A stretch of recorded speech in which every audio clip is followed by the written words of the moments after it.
வணக்கம் நண்பர்களே, முக்கிய செய்திகளை இந்த பதிவில் பார்க்க போகிறோம். முதல் செய்தி, பிரதமர் மோடி தலைமையில் மத்திய அமைச்சரவை கூட்டம் கூட இருக்கு. இந்த கேபினட் மினிஸ்டர்ஸ் மீட்டிங்கில் எதை பற்றி டிஸ்கஸ் பண்ண போகிறாங்க தெரியுமா? மிடில் ஈஸ்டில் நடக்கக்கூடிய சண்டையுடைய தாக்கம் என்ன, உலகளவில் எரிபொருள்களுடைய சப்ளை செயின் கடுமையாக பாதிக்கப்பட்டிருக்குல்ல, இது சம்மந்தப்பட்ட டாப்பிக்கில் தான் இன்றைக்கி மத்திய அமைச்சரவை கூட்டம் கூடுது. இது சம்மந்தப்பட்ட டிஸ்கஷனுக்காக தான் மத்திய அமைச்சரவை கூட்டம் கூடுது. இப்போ இந்தியன் கவர்மெண்ட்டு முந்தானத்து போட்ட வீடியோவில் சொல்லியிருந்தேன்ல, சீனாவை நோக்கி சென்று கொண்டிருந்த 7 ரஷ்ய கப்பல்கள், கச்சா எண்ணெயை ஏற்றி கொண்டு போன 7 ரஷ்ய கப்பல்களை பிரதமர் மோடி ஃபோன் போட்டு இந்தியாவுக்கு திருப்பிட்டாரு. இந்தியாவை நோக்கி 7 ரஷ்ய கப்பல்கள் வந்துருக்கு அப்படின்னு நான் சொன்னேன்ல. அதே மாதிரி இன்னொரு செய்தி கிடச்சிருக்கு. அர்ஜென்டினாவிலேருந்து எல்பிஜியை இந்தியா இப்போ இறக்குமதி செய்ய முடிவெடுத்திருக்காங்களாம். இந்தியாவை பொறுத்த வரைக்கும் தட்டுப்பாடு அப்படிங்கிற பேச்சுக்கே இடம் கிடையாது, தட்டுப்பாடு அப்படிங்கிற பேச்சே வரக்கூடாது. அப்படிங்கிறதுக்காக எந்தெந்த நாடுகள்கிட்டருந்து கச்சா எண்ணெயை எல்பிஜியை வாங்க முடியுமோ எல்லா நாடுகள்கிட்டருந்தும் வாங்கிக்கிருக்காங்க. இது ஒன்று. அர்ஜென்டினாட்டிருந்து இந்தியாவுக்கு எல்பிஜி வரப்போது இந்த மாத இறுதிக்குள்ளே வந்து சேரும் இந்தியாவை அப்படின்னு ஒரு ஹாப்பி செய்தி கிடச்சிருக்கு. இது ஒன்று. எவ்வளோ பிரச்சனை வருது, ஆனால் எல்லா பிரச்சனைகளையும் சென்ட்ரல் கவர்மெண்ட்டு நல்லா சமாளிக்கிறாங்க, நல்லா மேனேஜ் பண்ணுறாங்க அப்படிங்கிறது தான் என்னுடைய தனிப்பட்ட கருத்து. சில நேரங்கள்லாம் நான் யோசிப்பேன், மோடியா இருக்கும் பட்சத்தில் எல்லாத்தையும் சமாளிச்சிட்றாரு. மோடி பிரதமராக இல்லாமல் காங்கிரஸை சேர்ந்த யாராவது ஒருத்தங்க பிரதமராக இருந்திருந்தா என்ன ஆகுறது நிலைமை அப்படின்னு சில நேரங்களில் நான் யோசிப்பேன். தனியாக இருக்கும்போது நம்மளுடைய மைண்டு என்னென்னமோ யோசிக்கும்ல, அப்போது இதெல்லாம் நான் யோசிப்பேன். இப்போ கோவிட் பீரியடில் பிரதமர் மோடி அதை எப்படி சமாளித்தார்? கோவிட் தடுப்பூசியை நாட்டு மக்களுக்கு இலவசமாக போட்டாங்க சென்ட்ரல் கவர்மெண்ட்டு. அதில் ₹1 கரப்ஷன் நடந்திருக்கு அப்படின்னு சொல்லிட்டு எங்கேயாவது செய்திகளில் நீங்கள் படிச்சிங்களா? இவ்வளோ பெரிய கோவிட் இஷ்யூவை நல்லா ஹேண்டில் பண்ணார் மோடி. இதுவே காங்கிரஸ் பீரியடில் கோவிட் வந்திருந்தா காங்கிரஸ் அதை ஹேண்டில் பண்ணியிருப்பாங்களா? லாக்டவுன்லாம் போடப்பட்டுச்சு கோவிட் பீரியடில். அதெல்லாம் இந்தியன் கவர்மெண்ட்டு அதை வந்து எதிர்கொண்டாங்க. பல உலக நாடுகள் கோவிட்னால பொருளாதாரத்தில் மிகப்பெரிய அளவில் பாதிக்கப்பட்டுச்சு. ஆனால் இந்தியா அதெல்லாம் நல்லா சமாளிச்சிச்சு. இது காங்கிரஸ் பீரியடில் நடந்திருந்தா, இது மாதிரியான பெரும் தொற்று வந்திருந்தா, லாக்டவுன்லாம் போடப்பட்டிருந்தா அதிலிருந்து இந்தியா மீண்டு வந்திருக்குமா அப்படிங்கிற இந்த கேள்விகள் எனக்கு ஓடிக்கிட்டே இருக்குது. உங்களுக்கு அதற்கான பதில் கிடச்சிச்சின்னா நீங்கள் வந்து கமெண்ட் பண்ணுங்கள். காங்கிரஸ் சமாளிச்சிருப்பாங்களா? வாய்ப்பே கிடையாது அஜி அப்படின்னு சொல்கிறீங்களா? மறக்காமல் கமெண்ட் செக்ஷனில் நீங்கள் தெரிவிக்கலாம். ரெண்டாவது என்ன பார்க்க போகிறோன்னா, ஆப்ரேஷன் சிந்தூர் சமயத்தில் இந்தியாவுடைய விமானங்கள் வந்து வீழ்த்தப்பட்டுருச்சு, சில விமானங்களை நம்ம இழந்துட்டோம் அப்படின்னு சொல்லிட்டு அதனால் நம்ம தோத்துட்டோம் அப்படின்னு எதிர்கட்சிகள் பார்த்தீங்கன்னா கத்திக்கிருந்தாங்க. இப்போது ஈரான் உடனான சண்டையில் அமெரிக்கா 28 ஃபைட்டர் ஜெட்ஸை லூஸ் பண்ணியிருக்காங்களாம்.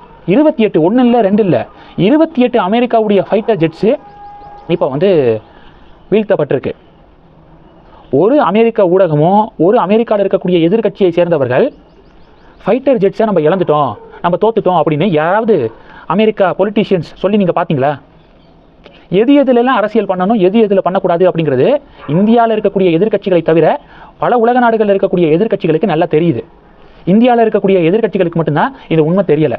இது 2. மூணாவது என்ன பார்க்க போகிறோம், சரத்குமார் இருக்கார்ல, அவருடைய ஆதரவாளர்களோட நேற்று ஆலோசனை நடத்தியிருக்காரு. இந்த ஆலோசனையில் மறுபடியும் சமத்துவ மக்கள் கட்சியை நீங்கள் ஸ்டார்ட் பண்ணிருங்க அப்படின்னு ஆதரவாளர்கள் சொன்னதாக தமிழக மீடியாக்கள் செய்திகள் வெளியிட்டு இருக்காங்க.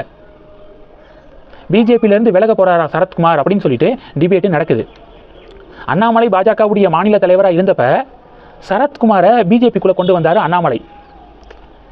சரத்குமார் பிஜேபிக்குள்ளே வந்தது மட்டும் இல்லாமல் சமத்துவ மக்கள் கட்சியையே பிஜேபி கூட இணைச்சிட்டாரு.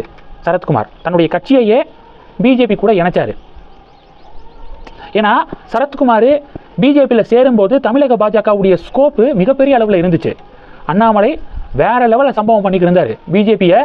அதனுடைய க்ரோத் கிராஃபை நீங்கள் எடுத்து பார்த்தீங்கன்னா டபடபடபடன்னு மேலே ஏறினுச்சு. அந்த நம்பிக்கையில் ஓகே, நல்லா வளரக்கூடிய ஒரு பொலிட்டிக்கல் பார்ட்டியாக பிஜேபி இருக்குது அப்படின்னு சொல்லி சரத்குமார் கட்சியையே பிஜேபியில் இணைத்தார். இப்போது நயினாறு பாஜக மாநில தலைவர் ஆனதுக்கப்புறம், அதிமுகவோட கூட்டணிக்கு போனதுக்கப்புறம் தமிழக பாஜகவுடைய பெர்ஃபார்மன்ஸு மிகப்பெரிய அளவில் ட்ராப் ஆகிருக்கு. இதுதான் உண்மை. சரத்குமாருக்கு தேசிய அளவில் எந்த ஒரு பதவியும் இப்போ வரைக்கும் வழங்கப்படலை.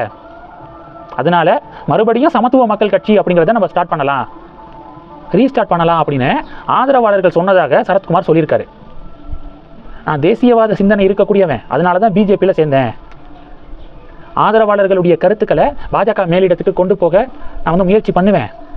பாஜக மேலிடம் அதற்கு என்ன முடிவு எடுக்கிறாங்க அப்படிங்கிறத பார்த்துட்டு என்னுடைய அடுத்த கட்ட முடிவு இருக்கும் அப்படின்னு சரத்குமார் அறிவிச்சிருக்காரு. அதாவது ஏதோ ஒரு பொறுப்பை வந்து எதிர்பார்க்குறாரு போல, ஏதாவது ஒரு பதவி, ஒரு முக்கிய பதவி. ஏன்னா பிஜேபியில் சேர்ந்து 2 வருடங்கள் கம்ப்ளீட் ஆயிடுச்சு. ஆனால் இப்போ வரைக்கும் எந்த ஒரு பெரிய போஸ்டிங்கும் அவருக்கு வழங்கப்படலையா?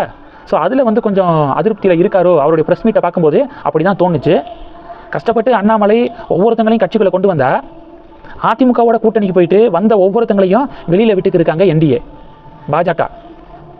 பார்ப்போம், மே மாதம் தேர்தல் முடிவுக்கு பிறகு தமிழக பாஜக மறுபடியும் அண்ணாமலையுடைய கண்ட்ரோலுக்கு வரும் அப்படின்னு எதிர்பார்க்கப்படுது. மறுபடியும் தமிழக பாஜகவுடைய மாநில தலைவராக அண்ணாமலை நியமிக்கப்பட இருக்காரு அப்படின்னு செய்திகள் வருது. அது உண்மையாக இருக்கும் பட்சத்தில் மறுபடியும் தமிழக பாஜகவுடைய வளர்ச்சி வேகம் எடுக்கும். வெயிட் பண்ணி பார்க்கலாங்க. இந்த செய்திகள் எல்லாத்தையும் பற்றி உங்களுடைய பார்வைகளை மறக்காமல் கமெண்ட் பண்ணுங்கள். தொடர்ந்து கணக்கில் இருங்க. அடுத்தடுத்து நிறையா பதிவுகளை பார்க்க போகிறோம். நன்றி. ஜெய் ஹிந்த்.